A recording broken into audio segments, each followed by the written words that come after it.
Welcome to Grew with Portia, the podcast that uncovers the hidden treasures within grief. I'm your host, Portia the producer, and I'm inviting you to join me on a transformative journey where we will exchange laughter, of course, the best medicine of them all.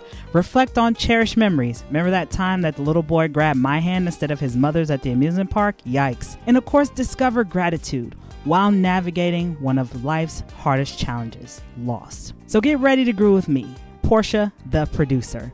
Let's dive in.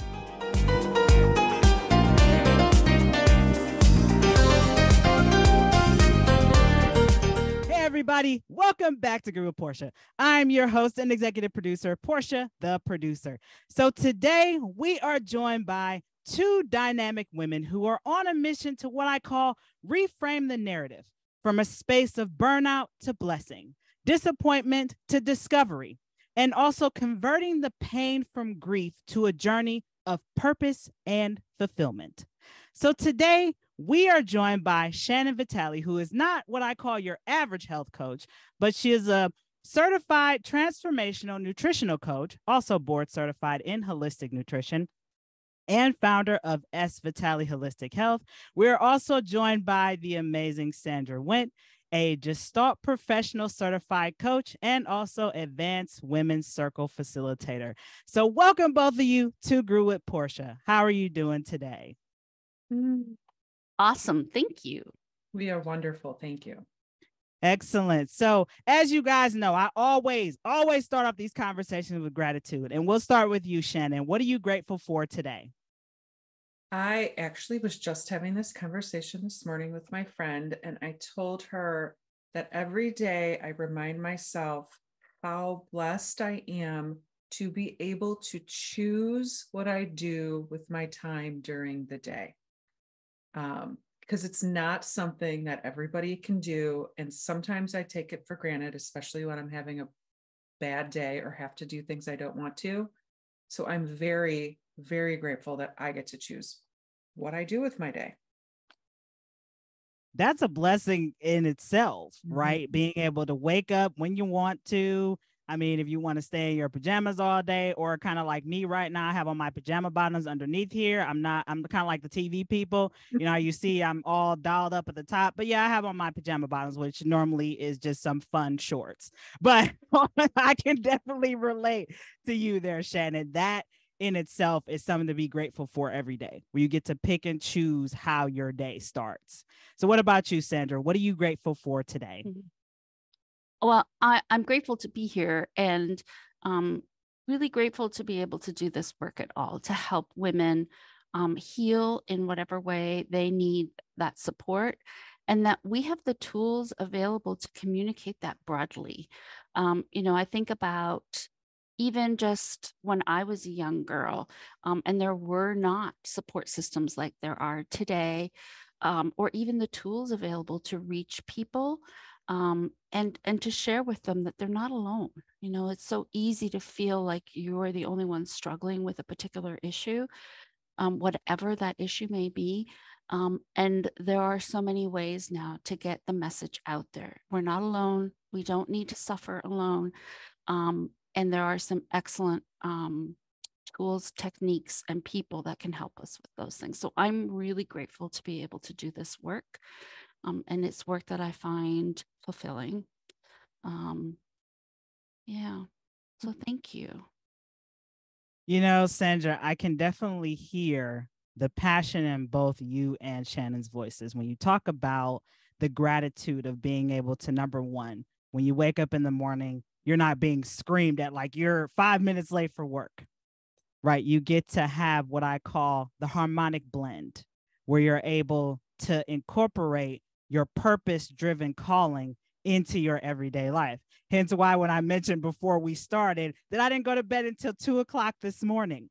But you know what? I am fired up just like every other day, because hosting Grew with Portia is my life.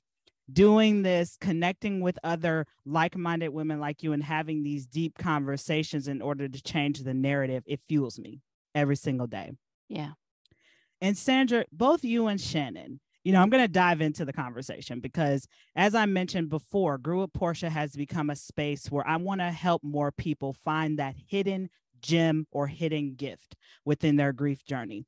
And one of the things that you talked about, Sandra, was this sense of community. And this seems to be a reoccurring theme on Grew with Portia, where as entrepreneurs, as people who are on this purpose-driven calling, we tend to what I call change communities, right? And one thing we don't talk about is the grief that comes with that, right? Navigating from the corporate space to become an entrepreneur, not knowing where to go, right? Who really meshes well with how you think, right? Changing different states, maybe changing different jobs, or maybe pivoting in your entrepreneurial endeavor. And so, Sandra, I'm going to start with you. What would you say for women who have been where you were, right, at one point in your life? What would you say was the hidden gem for you in your grief journey of, number one, not having that support system in the beginning and trying to fit in? And then number two, now that you have been in the swing of entrepreneurship for a while, how are you embracing the transitions that come from being an entrepreneur with grief as well? Wow, such a powerful question. So I would say that there's a couple of different things that popped in as you were asking me that question. The first one is the theme of grief as it relates to what you thought your career and your life was going to be about, only to find that either it's not fulfilling you or it's not working out the way that you thought. We all fight for that next promotion, and we think that next promotion is going to be the thing. And, I always used to say, you can climb the ladder, but if your ladder's on the wrong wall, are you going to be fulfilled? And we don't often stop and think about that. And in fact, when you were saying I got up, I went to bed at 2 a.m. and it's like, you don't wake up with like somebody saying, you're late, you're late, you're late. That used to be me every day, waking up, feet touching the ground, and already the anxiety, like a level 9, because it's like, I got to get the kids going. I got to get them out. I got to get showered. I got to get my makeup on. I got to get everybody fed and out the door, and I got to get to work. And oh my gosh, I didn't finish that report. And like, the anxiety every morning was just huge. And so there was a grief around that related to, do I really want this? Right? It wasn't so much grief in the sense that somebody was holding me back, although sometimes it felt like that. It was more about, I did everything I was supposed to do. Here I am. And like, I'm miserable. Do I really want this? And then the grief associated with, if I leave, what was it all for? And what am I going to do? How am I going to pay the bills? Right? And then having left, the grief associated with, what is my identity? So much of my life was tied up with my job title and what I did. And then suddenly I found myself in this world where I was just somebody's mom, which is like a gift. Trust me, I am not complaining about it by any stretch of the imagination. But still, it wasn't like, who am I? And redefining all of that. So what this journey to entrepreneurship has really taught me is that we need to be fluid with our identities. We're so married to our identity as things that society finds valuable, and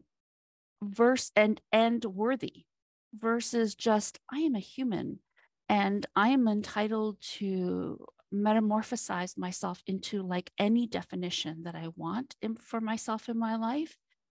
And nobody else needs to agree with that. So yeah, I think I'm still growing in this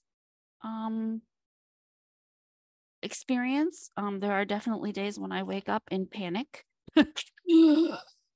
Where's the money coming from today? And, coincidentally, it tends to line up with the end of the month or the beginning of the month. It just happens to be that way. But, and, we're just coming off the end of the month, beginning of the month. So that's where my brain has been. But honestly, it is a gift and a joy every day to be able to do what I want to do and not feel like I'm tied. You signed the divorce papers early. Did. No pun intended. Shannon, did you want to add anything to that? Oh my gosh. Well, I totally echo what Sandra said. And there is the shift in identity, I feel like, is a major source of grief. One, from moving from corporate, right? Like, I am this person, right? Or I thought I was this person, to now, well, who the hell am I? So there is a grief process there, but I feel like that also extends to all of our life stages, right? Like, there's a grief as you get older and you move between life stages. Your kids are little, you're all in, and now all of a sudden they don't need you as much anymore. There's a grief process there. There's a grief process. Well, now I'm entering into my midlife and menopause, and there's a grief process for what was and what's, I don't know what's going to be. And I think that's the same thing with entrepreneurship, changing jobs, any transition, really. Grief is, I think, one of the most important human emotions, and it's pervasive throughout our lives, and it is also the one we fear the most. So I love what you're doing. Thank you, Shannon, for saying that, because I can agree 100% that grief is a part of this human experience, and we tend to run away from it instead of learning to embrace it. And through my mom's transition, I've learned to do that through both of my parents now.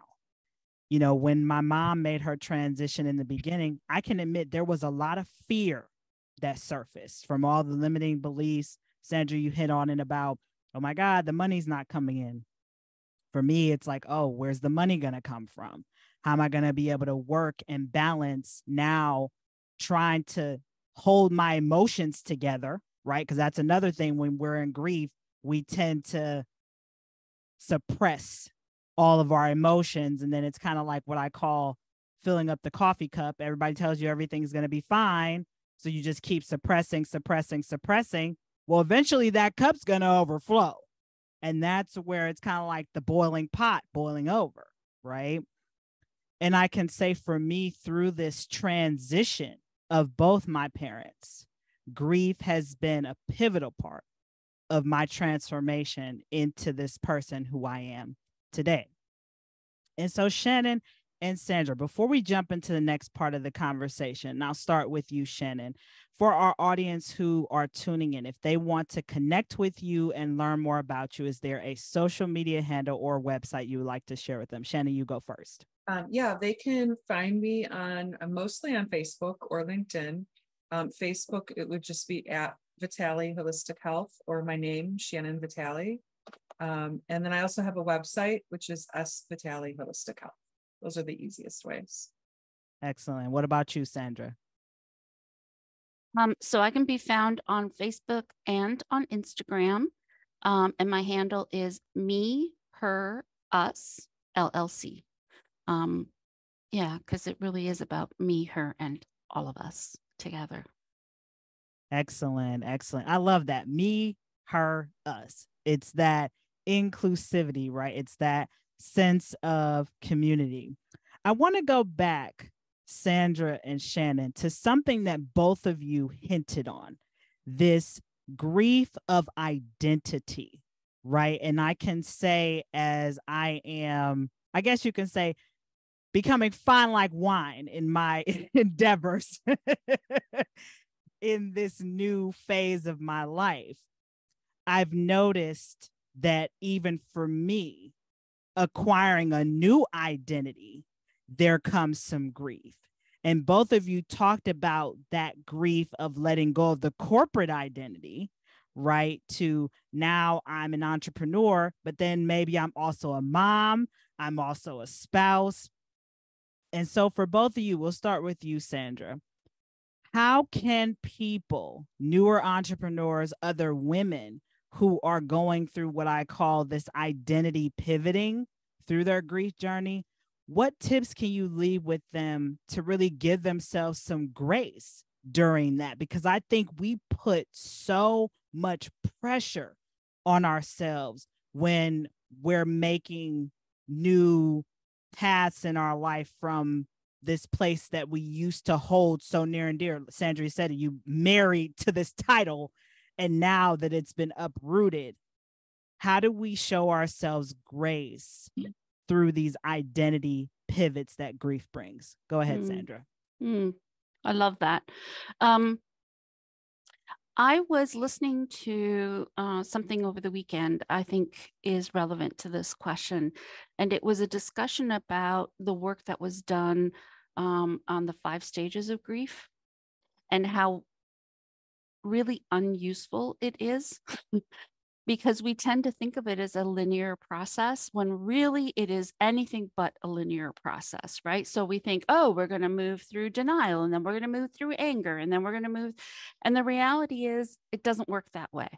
And what the person I was listening to was talking about is people like to tell you how it's going to go.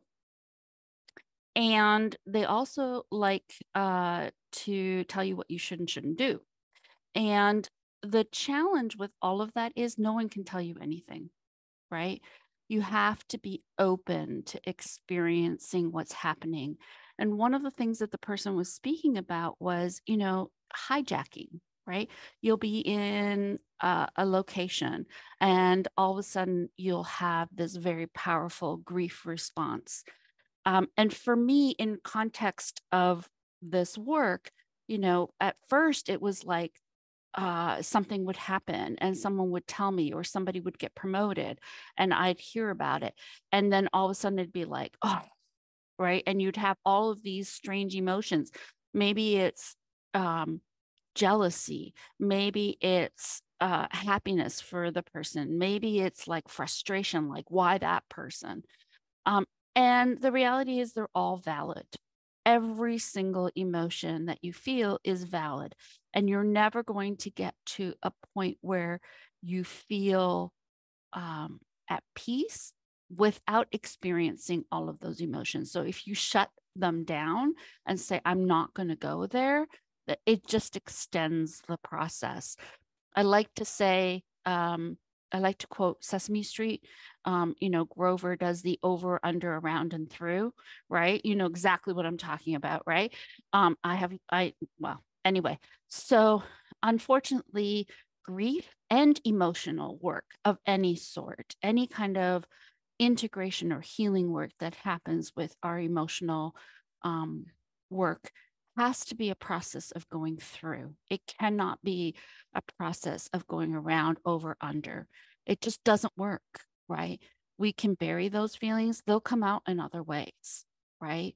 And so being aware that it's happening, being open to it happening, giving yourself a moment to just cry, a moment to just go out and scream, right? A moment to just like say whatever you want to say to somebody who's not going to hold it against you, right? Those things are so valuable and so important, and they are part of healing. Thank you for sharing that, Sandra. Shannon, did you want to add something? Yeah, I wanted to add, I think that when you're going through the process, right? Whether it's grief or whatever you're dealing with, I think it's super, super important to remember, one, that you're not alone, right? And two, it is so important for healing to open up, find that support, find that community, and not be afraid to open your mouth and speak and share and be vulnerable. Because once you are able to speak those words and get those thoughts out of your body, you can start to process them and you're not holding them inside, right? It's very healing just to speak with others and to have someone there, even just to say, I just need to get all this stuff out. Don't need you to say anything, but just so you can speak and have that other person hold that space for you. It's so important. Oh, I 100% agree. 100%. Because that's why I started doing this again. Grew with Portia, because I've found more strength and comfort speaking openly about my grief journey. I mean, little story time for both of you. I think I might have shared this with you, Shannon.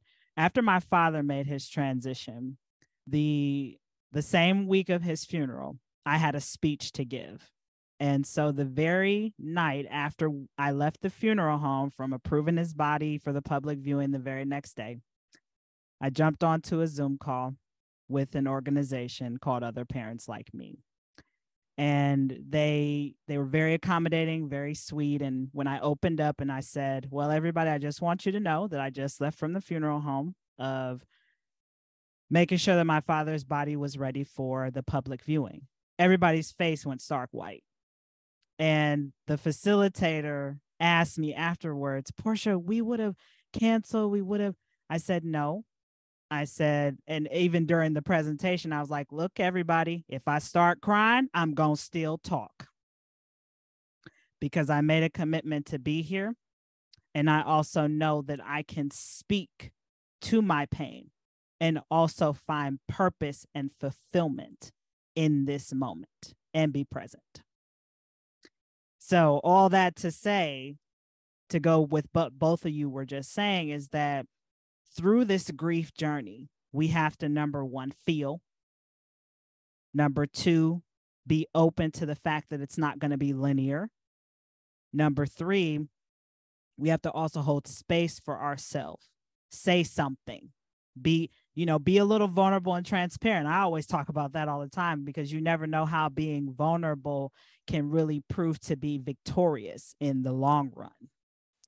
And speaking of being vulnerable and victorious, I have to go to this for both of you, Shannon and Sandra. Both of you recently created this new program that is a combination of what I call vulnerability meets functional health. So, who wants to start by sharing with our audience about your new program and how they can be a part of it? Shannon? I was going to say Sandra. Oh, we're getting shy here. Shannon, you want to go first? I was going to mention before we switched topics, and I think it's relevant. You said, I jumped on this call after having left the funeral home, and I'm sure there were a lot of people that heard you say that judged. How can she do that? Right?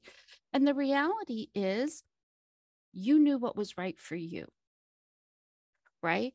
And judgment is our own, it reveals to us what our expectations are, not anything about the other person, right? So judgment is 100% about me, right? When I am judging somebody, I'm absolutely sharing what I believe, right? And not what's right for that individual. And I applaud you for going through with that conversation, Portia, because you know and you knew what you needed to do to heal, and you honored that. And so many of us take a different stance, and we allow other people's judgment to color how we behave, when really it's about honoring what's right for me, honoring what I need to do to support myself. So good on you for that. And what I would say is that really kind of leads into this whole conversation about this program that Shannon and I are starting and have started. So Shannon's skill is nutritional coaching. And oftentimes when we think about nutritional coaching, when I thought about it, I shouldn't say everybody, but when Sandra, thought about it, I thought it was about dieting. And the challenge really is that diets don't work. And part of the reason that diets don't work is because the underlying emotion behind it is that I am wrong, right? I need to be a different way. I need to do something different, and I am judging myself, right? And we need to get to the bottom of those feelings, those personal judgments, in order for any program to really have a powerful long-term effect. So it's not about dieting. It is about, how do we understand the judgments and the shaming and the expectations and the grief and the guilt that we feel about ourselves and our bodies, especially as women, because, oh my gosh, women have so many judgments put on them and their bodies. And so I thought it was really important. In fact, I invited Shannon and a couple of other nutritional coaches to come and have a conversation with me about, other people's expectations and what it's like to live in a large body, and be faced with those judgments and those expectations and those, and to be confronted. And you think, oh, you're not really, but you are. Every time you sit down to order a meal at a restaurant, every time you walk into a clothing store, every time, somebody sees you walking around with a coffee, you feel, when you're walking around in a larger body, like people are judging you, whether they are or not, right? And so I felt it was really important to have that dialogue. And what I found was really interesting when Shannon and I really sat down and started talking about it is, it's not just women in large bodies that have these feelings. And that's really what led us to the work that we're now embarking on. So Shannon, I'll let you pick it up from here. My goodness. You're so eloquent.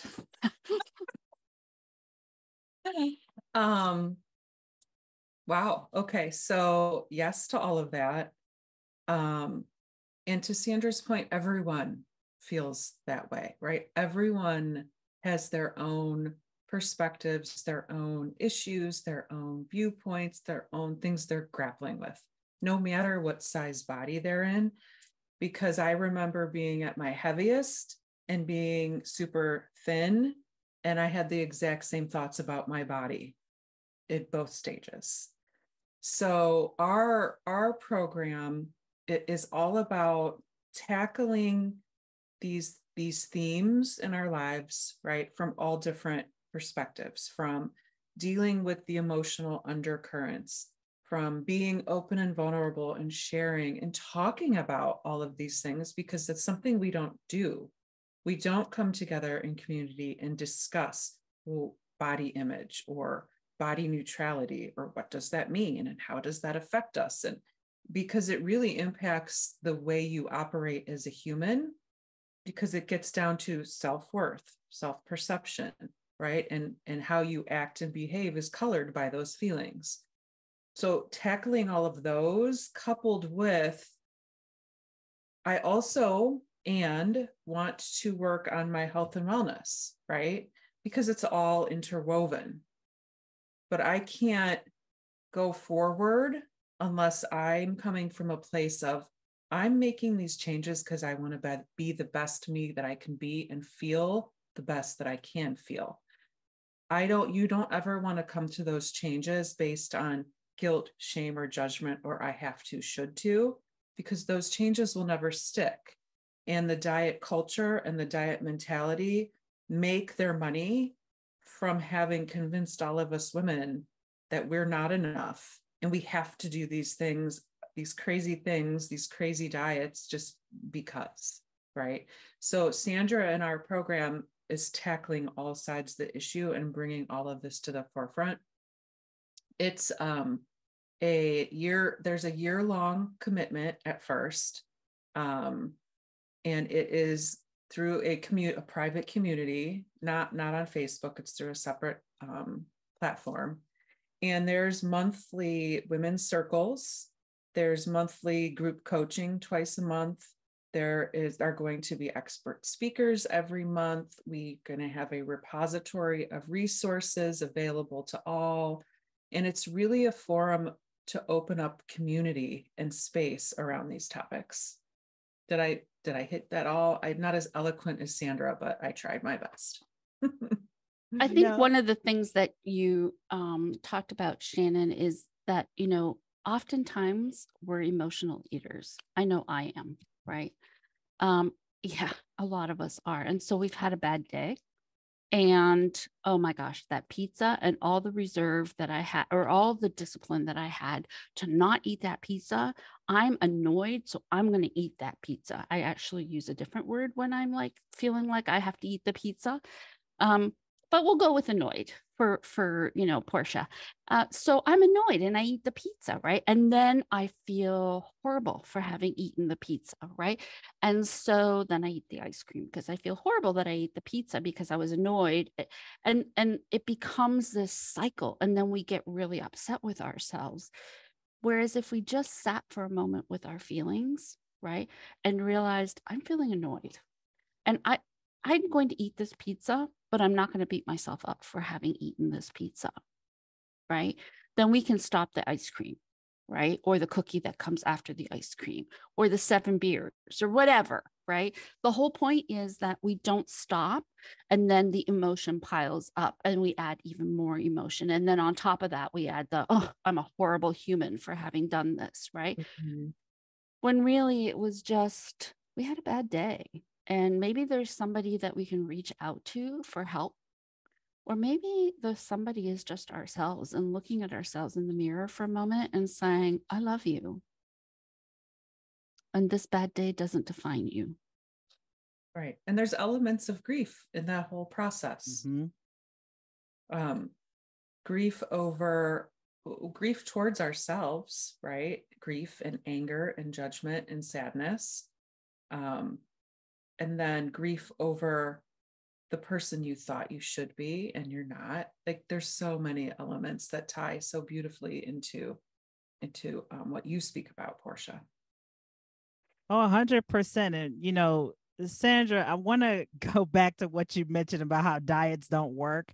Immediately, what pops up in my head is you're going to die trying to fit into a body that's really not for you, or die trying to fit a mold that society set as a standard that really doesn't work for majority of people, right? Yes. Because, and it's funny you bring up pizza, because my brother went to the store today and pizza is one of my favorite foods. But when I know that I'm recording shows, I have to avoid cheese so I don't sound like a bunch of cats scratched all my vocals out. But that's for another day. I'm not going to go too heavy in that. But I can agree. I've learned now, when I'm having a rough day, especially when it's that time of the month where I've got Mike Tyson and Stipe hitting my ovaries, I'm like, you know what? I am not going to beat myself up, no pun intended. If I have pizza and a little bit of pop, you know what? I'm going to be a happy little clam. And then the next week, when obviously I'm not having the pure beatdown show, I can get back up and get back on my regular routine programming. Yeah. So yeah. Sandra and Shannon. Of course, I got to throw humor in here. This totally. is how we do it at Group Portia. Totally. For our audience who is tuning in, if they are interested in obviously being a part of your community and being a part of your coaching program, how can they sign up? Where can they go? Well, I believe we have a link that we're happy to share with you. And I'm not sure what that link is. Sandra's she's looking, everyone who's listening, she is fast and furiously looking on her computer for the link. and that's okay. I will put it in the show notes where people can click on it and definitely sign up. Yeah. So it's Facebook. Right now you can reach us on Facebook, and it's Nourish the Program. All is one word, Nourish the Program. And it's helping women recover from diet culture and body objectification. And it's one of the things that I am continually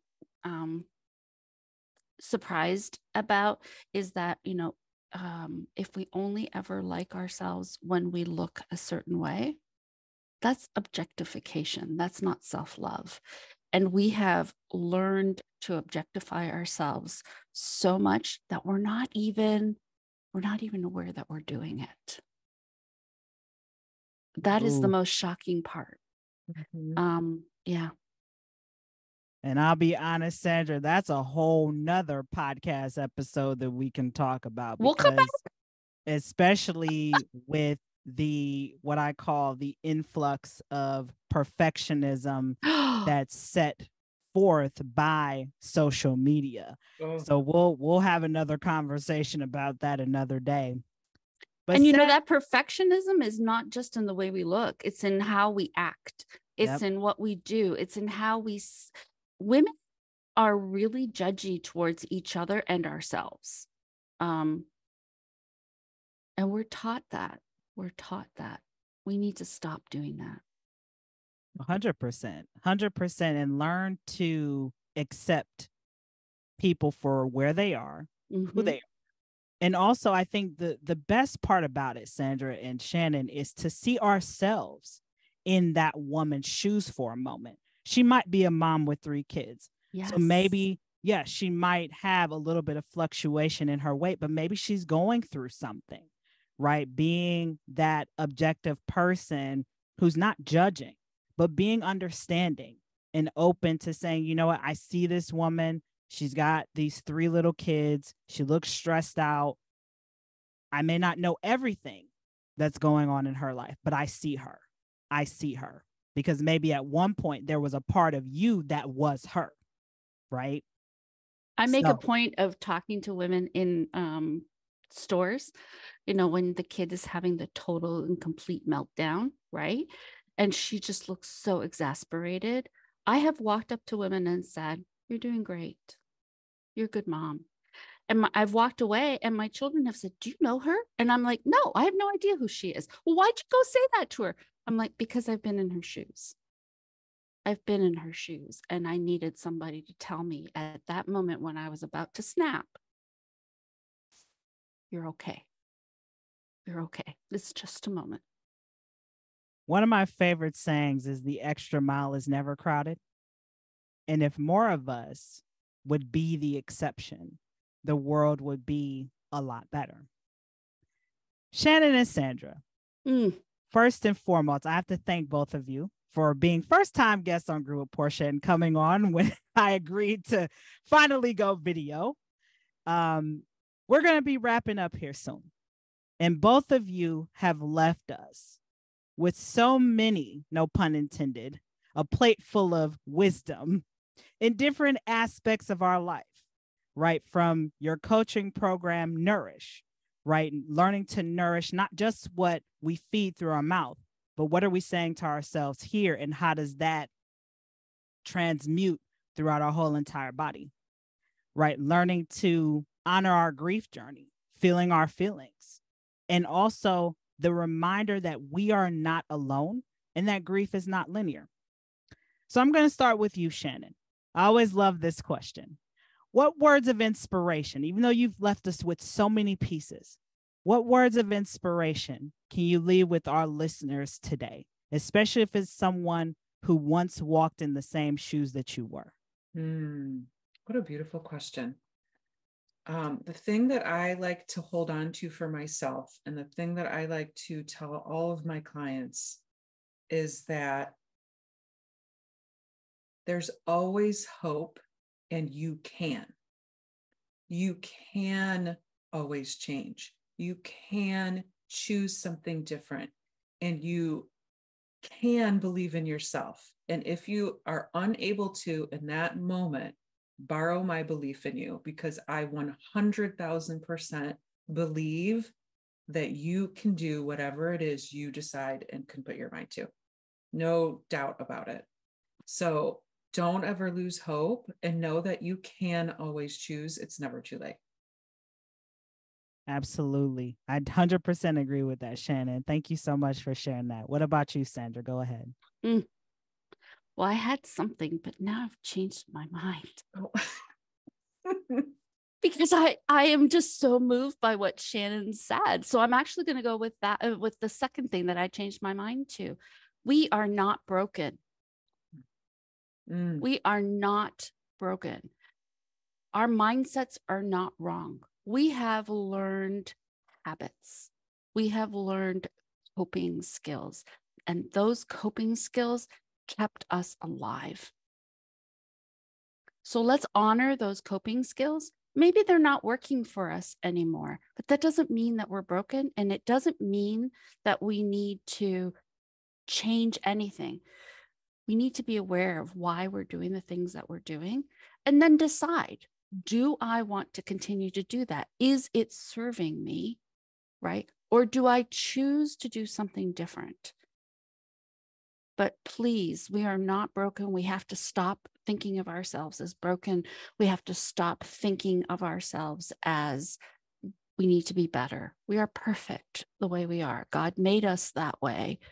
We are as God created us. Every one of us is walking around with the divine in us, right? So how can we walk around and also say, and I'm not good enough? Are we saying God is not good enough? Of course, the divine is good. And so what I would really love people to walk around with is a heart that knows I'm doing these things because of habit, because they helped me get here. And maybe some of the things that I'm doing don't work for me anymore, or that I want to do different. But that doesn't mean that I'm broken. Ooh, Sandra, I'm not going to lie. I'm trying to fight back the tears right now, but that's okay. Well, everybody, that was Sandra Wint and Shannon Vitale that you heard from. And that concludes another episode of Grew with Portia, season number 2. Thanks for listening, everybody. Peace and hair grease. Thank you so much for tuning in to Grew with Portia. Remember to subscribe to my channel for the latest episodes. And of course, follow me on social media. You can follow me on Instagram at Portia the Producer. Anyway, guys, until we meet again, peace and hair grease.